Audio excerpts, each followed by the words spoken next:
For centuries, Viking societies relied on bread not as a guilty pleasure or a dietary risk, but as a dependable source of strength that fueled hard labor, long journeys, and physically demanding lives. Without the bloating, fatigue, and health issues so many people associate with bread today, bread was a daily tool for survival.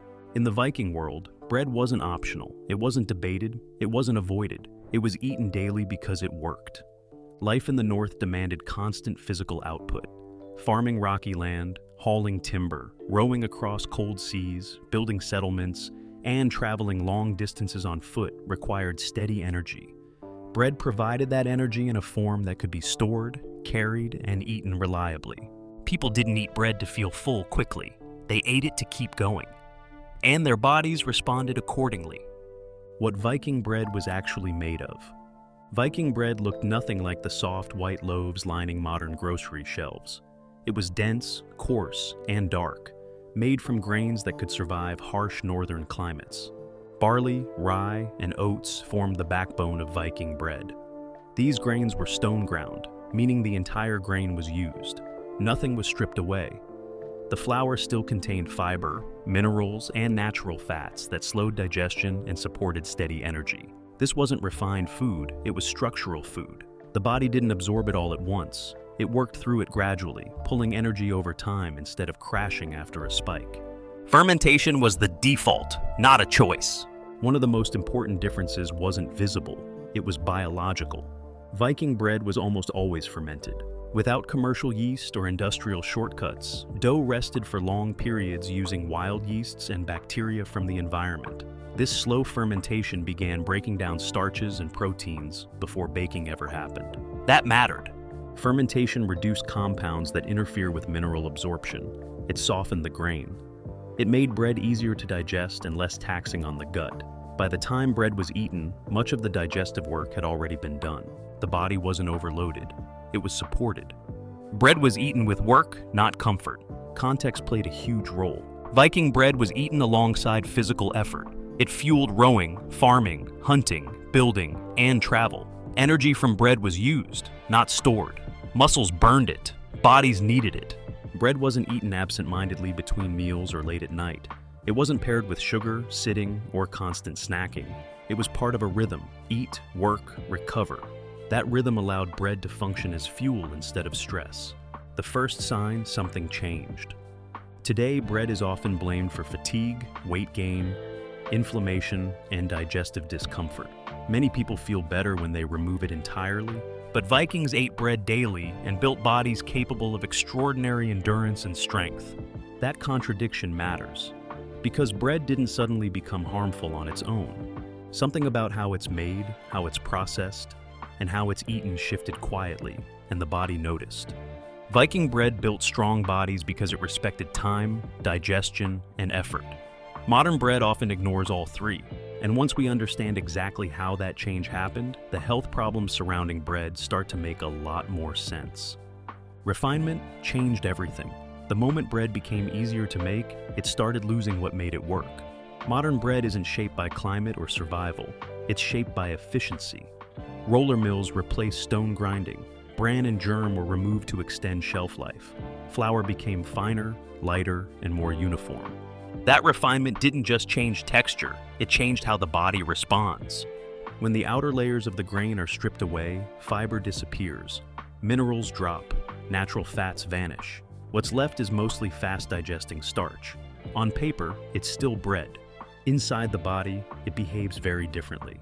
Viking bread fed the body slowly. Modern bread rushes through it. Modern bread digests too fast. Speed is the hidden problem. Highly refined flour breaks down almost immediately after eating. Blood sugar rises quickly. Insulin follows.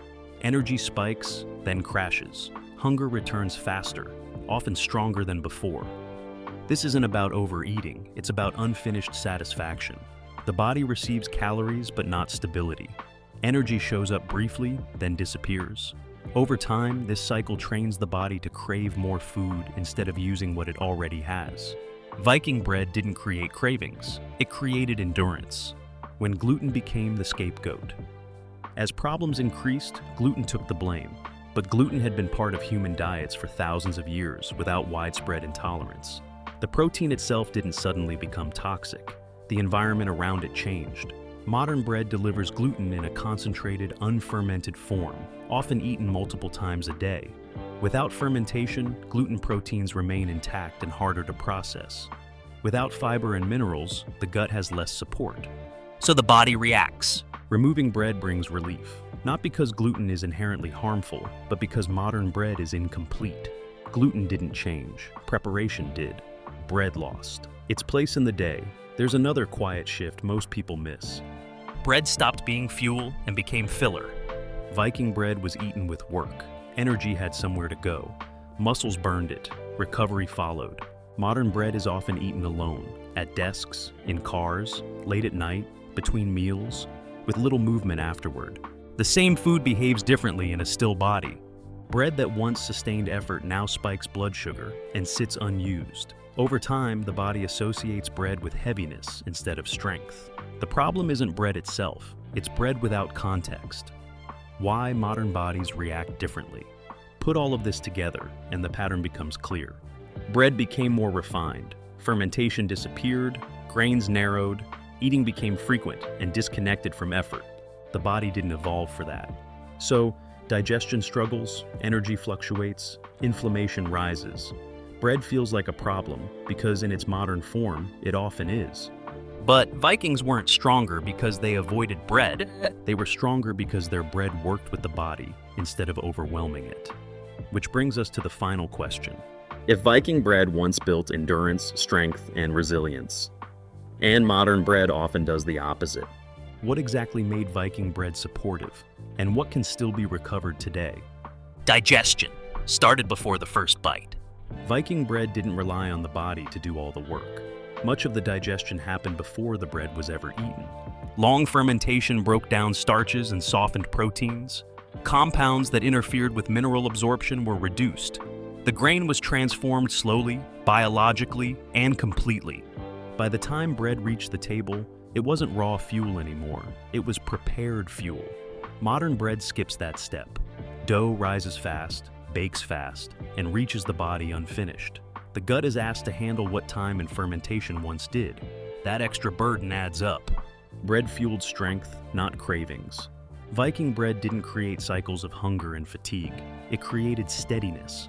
Whole grains, intact fiber, and slow digestion meant energy was released gradually. Blood sugar stayed stable. Hunger returned when work was done, not 30 minutes later. Bread wasn't eaten to feel full quickly. It was eaten to last. Modern bread often does the opposite. Energy arrives all at once, disappears just as fast, and leaves the body asking for more. Over time, that trains cravings instead of endurance. Strength needs consistency. Viking bread provided it. Why? Removing bread feels like relief today. When people stop eating bread now, many feel better, less bloating, clearer thinking, more stable energy. That experience is real, but it's also revealing. What people are reacting to isn't the concept of bread, it's the modern version of it. Ultra-refined flour, no fermentation, repeated exposure throughout the day. Bread without structure, without pause, and without effort. Removing bread removes the stressor. But historically, bread wasn't a stressor at all. It was nourishment, because it was prepared with patience and eaten with purpose. What can actually be recovered? This isn't about pretending we live like Vikings, but some principles still apply. Bread works better when grains are whole and minimally refined, fermentation is long and natural, ingredient lists are short. Bread is eaten as part of meals, not constant snacking. Energy from bread is used, not stored. These aren't trends, they're restorations of logic. When bread is treated as food instead of filler, the body responds differently. Context matters as much as ingredients. Even well-made bread can cause issues if it's eaten constantly, alone, and without movement. Viking bread worked because it fit into a system. People ate it before or during physical effort. Digestion synced with activity. Energy had somewhere to go. Modern bread is often eaten in stillness, late at night, or between meals. The same food, in the wrong context, creates a different outcome. Bread didn't change alone. The environment around it did. Bread didn't break us. Bread didn't suddenly become harmful. It was transformed. Time was removed. Fermentation was shortened. Grains were stripped. Context disappeared. What remained looks like bread, but behaves very differently inside the body. Viking bread built strong bodies because it respected digestion, energy, and effort. Modern bread often damages health because it ignores all three. The solution isn't fear or elimination, it's understanding. Because when bread is made with patience, eaten with intention, and used as fuel instead of comfort, it stops being something the body struggles with and becomes what it always was: a tool for strength. What are your thoughts on this? Let us know in the comments below. If you liked this video, don't forget to like and subscribe to the channel for the latest videos.